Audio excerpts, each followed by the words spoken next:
The late afternoon sun dipped low in the sky, casting jagged shadows that danced across the parched, dusty field. From the edge of the dense tree line, a lone figure emerged, his presence an unexpected interruption to the eerie stillness. He was tall and lean, moving with a measured, almost effortless stride that seemed at odds with the palpable tension hanging heavy in the air. As he advanced, the faint rustle of leaves gave way to a growing cacophonied steady thud of booted feet marching in rhythm. Sharp commands barked in harsh tones, and low murmurs of unease weaving through the crowd. Before him stretched a stark and jarring tableau, an unbroken sea of white hoods and flowing robes, their stark whiteness glaring against the encroaching glow of the setting sun.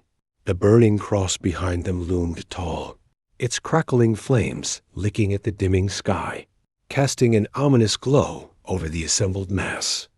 Snoop Dogg, the legendary rapper known for his smooth beats and even smoother persona, had stumbled upon the gathering by pure happenstance. His tour bus had taken a detour, and as he stepped out to stretch his legs, he had found himself face to face with the KKK rally. He paused for a moment, a flicker of surprise in his eyes, but he didn't retreat. Instead, he took a deep breath and marched towards the makeshift stage, the crowd of angry faces slowly coming into focus. The rally screeched to a halt as the members of the KKK spotted the unexpected guest. The Grand Wizard's speech, a tirade of hate-filled rhetoric, trailed off into an uneasy silence. Snoop stepped up onto the stage, his sneakers squeaking on the warm wooden planks. His heart pounded in his chest, but his voice remained steady as he addressed the crowd. "Y'all know who I am, right?" The sea of hoods parted, revealing a mix of shock, confusion, and hostility. One burly man in the front row spat a wad of tobacco, the juice staining the dust at his feet. "What the hell do you want here, boy?" Snoop looked out at the faces before him, eyes narrowing behind his sunglasses. "I've seen a lot of things in my life, but this right here ain't right." He raised a hand, gesturing to the robed figures. "You all talk about purity and greatness, but look around. This ain't about that. It's about fear." The crowd shifted, a murmur of discontent rippling through the ranks. The Grand Wizard stepped forward, his voice a low growl. "Who are you to preach to us, Migger?" Snoop didn't flinch.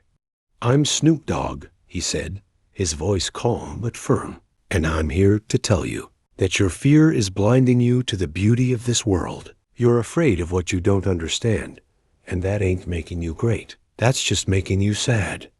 The Grand Wizard's eyes narrowed, his knuckles white around the podium. "Get off my stage," he hissed. Snoop leaned into the microphone, his voice carrying over the now silent crowd. "You see, fear is a powerful thing. It can make you do things you ain't proud of, say things you don't really believe." He paused, letting his words sink in. "But you know what's even more powerful?" A young woman in the back row, her hood slipping slightly to reveal auburn hair and a tear-stained cheek, whispered to her neighbor. "What?" Her neighbor, an older man with a furrowed brow, whispered back. "It's Snoop Dogg. He's a celebrity." Snoop nodded. "Yeah, I am. But that ain't what I'm talking about. What's more powerful than fear is love. And that's what we all need right here, right now." He glanced around the sea of robes, searching for a spark of understanding. "You think you're fighting for something, but you're just fighting against your own fear." A few of the hooded figures began to murmur among themselves, their eyes darting from Snoop to their leader and back again. The Grand Wizard's jaw clenched, his eyes burning with rage. "You're just a fool." He spat, trying to confuse us with your Migger talk. Snoop's smile was a challenge. "Is that what you think it is? Something to be afraid of?" He paused, letting the question hang in the air. "Let me tell you a story. I grew up in Long Beach, in a neighborhood where fear ruled the streets. But you know what? There was love there too. Love from my mama, love from my community, love from the music that brought us together.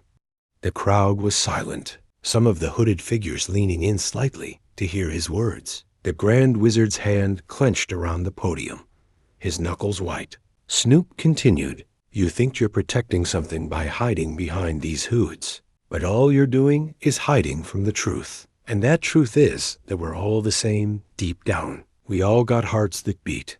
We all got dreams we chase." He paused, scanning the sea of robes.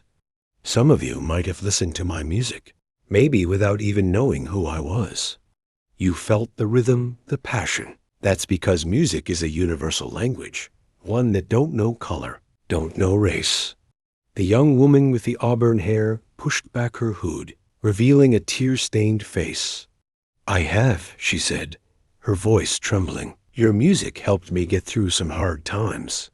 The crowd stirred, a few more hoods coming off, faces etched with doubt and curiosity. A man in his 30s, broad-shouldered with a scruffy beard, stepped forward. "My brother was killed in a gang shooting," he began, his voice thick with emotion.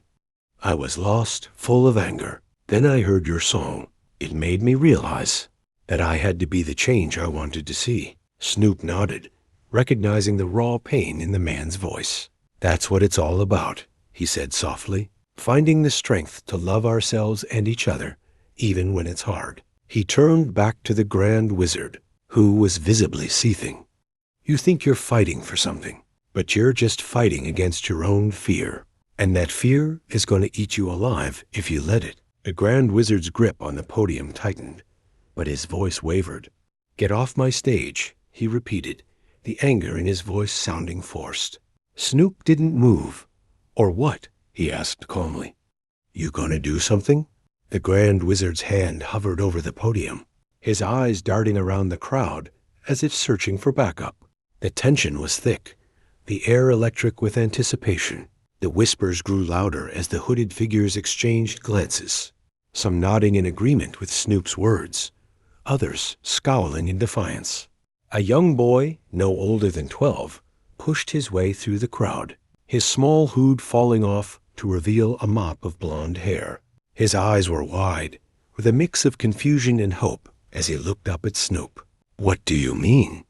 he asked, his voice barely above a whisper. Snoop crouched down, meeting the boy's gaze.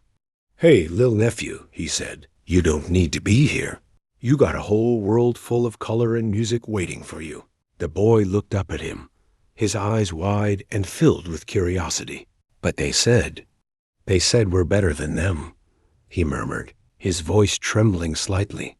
Snoop placed a gentle hand on the boy's shoulder. "Better?" he echoed, his voice filled with compassion. "We ain't better. We're just different. And that's a beautiful thing, you know?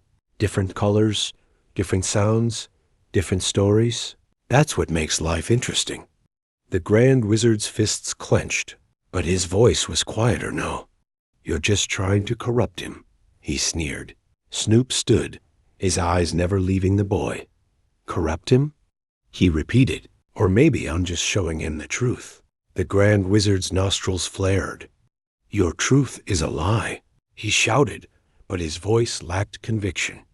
Snoop just chuckled, a sound that was both amused and sad. "My truth? Let me tell you about my truth. I've seen more than my share of hard times, more than most of you can imagine. But I didn't let that turn me into something I'm not. I took that pain, that fear, and I turned it into something beautiful. I turned it into music that brings people together." He paused, letting the words sink in. "I've been shot at. I've been judged. I've been told I'd never amount to anything. But here I am, standing on your stage, talking to you." He looked out over the crowd, his gaze steady. "You think you know me because of the color of my skin, or because of what I wear, or how I talk?" He shook his head. "You don't know me. You don't know the struggles I've faced, the battles I've won. You don't know that I've got more love in my heart than you've got in this whole sad little rally." The crowd was still now, hanging on his every word. Some had removed their hoods entirely, their faces a mix of anger and doubt. The Grand Wizard's eyes darted around, looking for support, But the crowd's energy had shifted. The power of his hate speech had waned in the face of Snoop's quiet confidence and the undeniable truth of his words. "We got to come together," Snoop continued, raising his voice slightly. "We're all just people, trying to live our lives. And if we keep on hating each other, we're just going to keep on hurting each other." He paused, letting the weight of his words settle over them. A murmur grew among the crowd, the whispers of doubt growing louder. The Grand Wizard's face was red with fury, but he seemed at a loss for words. Snoop took advantage of the silence. "You know, I've got friends of all colors, and let me tell you, we've got more in common than you'd ever believe." He leaned in, his voice dropping to a conspiratorial whisper. "We all like to laugh, to dance, hang out, and party, baby. But Diddy ain't invited." The crowd erupted in laughter, the tension in the air dissipating even more. The Grand Wizard's scowl deepened, but he was visibly thrown off balance. Snoop chuckled, his smile infectious. "You see," gesturing to the crowd, "we can find common ground, even in the smallest of things, like music, like a good joke." He paused, letting the laughter die down before continuing. "Or maybe we could find it in something bigger, like the love for our kids, our families." His eyes scanned the crowd, meeting the gaze of several hooded figures. "You all got people you care about, right?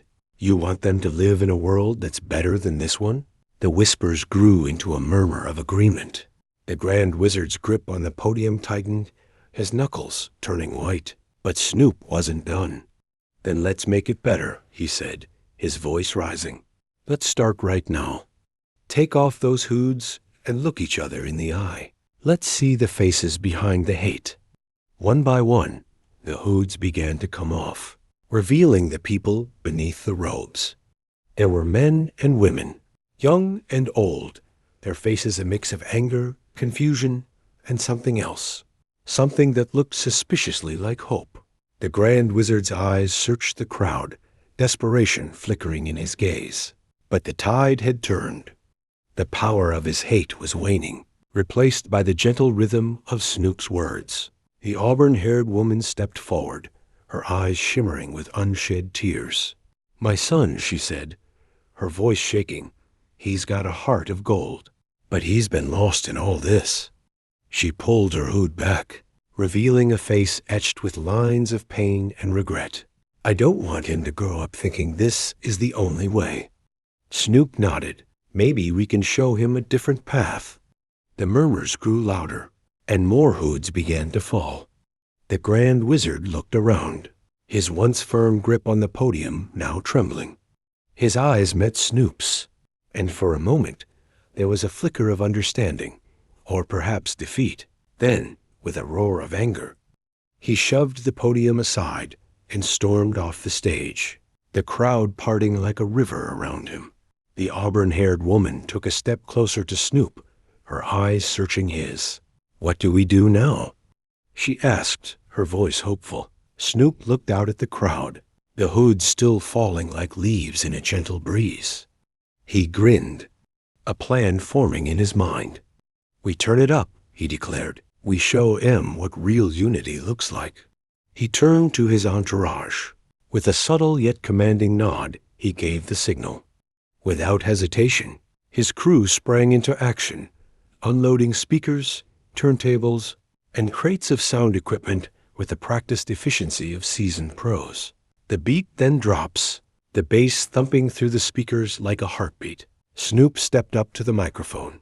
The crowd now a sea of exposed faces, their expressions a mix of anger, confusion, and a burgeoning curiosity. He began to rap, his words a lyrical manifesto of hope and unity. His smooth flow wove a tapestry of stories, painting vivid images of a world where the color of your skin didn't define your worth.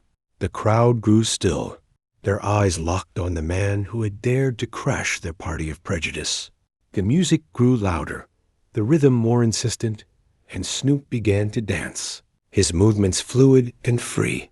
The auburn-haired woman took her son's hand, and together they swayed to the beat. Others followed, the stiffness in their bodies slowly giving way to the pulsing rhythm. The air was charged with a new kind of energy, one that didn't seek to divide, but to unite. The boy looked up at Snoop with wide eyes, a question in his gaze. "Can I join?" Snoop's smile grew even broader. "You already have, lil homie," he said, holding out his hand.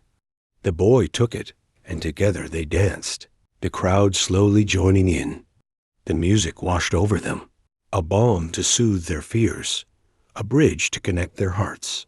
The crowd grew larger, the music louder, as people from nearby towns, drawn by the sound of a message they hadn't heard in too long, began to gather at the edge of the field. They watched in amazement as the KK members danced alongside people of all races and creeds, the barriers of hate crumbling before their very eyes. It was a sight to behold, a day none of them would ever forget. As the sun dipped below the horizon, painting the sky with a canvas of fiery oranges and deep purples, Snoop began to wind down his impromptu concert. He signed autographs for the newfound friends, his pen moving swiftly over the pages of their lives, leaving behind the mark of hope. He thanked them for listening, for opening their hearts to his words, and for having the courage to lay down their hoods. The crowd grew thicker around him, the love and admiration palpable in their eyes. He felt a warmth spread through his chest, a feeling he hadn't experienced in a long time. These people, once filled with hate, had allowed themselves to be touched by his message. He knew it was time to leave them with something to remember, something that would resonate long after the last beat of his music had faded away. Snoop picked up the microphone, his voice strong and clear. "You know what?" he said, looking around at the transformed crowd. "I'm proud of each and every one of you." He paused for a moment, letting the weight of his words sink in. "You had the guts to listen, to open your hearts." He took off the heavy gold chain that hung around his neck, a symbol of his success and his past, and draped it around the auburn-haired woman's neck. "This is for you." The woman's eyes filled with tears as she touched the chain, a silent acknowledgement of the burden she had been carrying. The crowd had grown into a multicolored tapestry of people, hugging, laughing, and sharing stories. The music played on, but now it was a backdrop to the conversation, the rhythm of understanding that was beginning to take root. Snoop hopped back onto his tour bus, his entourage following closely behind. As the engine roared to life, he peered through the tinted windows at the transformed scene in the field. The KKK members were mingling with the townsfolk, the barriers of fear and misunderstanding slowly dissolving. Under the warm embrace of music and shared humanity, he felt a weight lift from his shoulders, a sense of victory that was both humbling and invigorating, but rather to plant a seed. And as he watched the people of the town embrace each other, the seed had sprouted into something beautiful. It was a testament to the power of courage and the indomitable spirit of unity. Over the next few days, word of Snoop Dogg's impromptu concert and heartfelt speech spread like wildfire. Social media feeds were alight with tales of the rapper who had turned a hate-filled rally into an impromptu festival of unity. The hashtag Snoopy Nights became a viral sensation, with people sharing their own experiences of overcoming prejudice and finding common ground. News sites picked up the story, broadcasting the images of the transformed crowd to the world of the town. That had once been a bastion of fear and division was now a symbol of hope.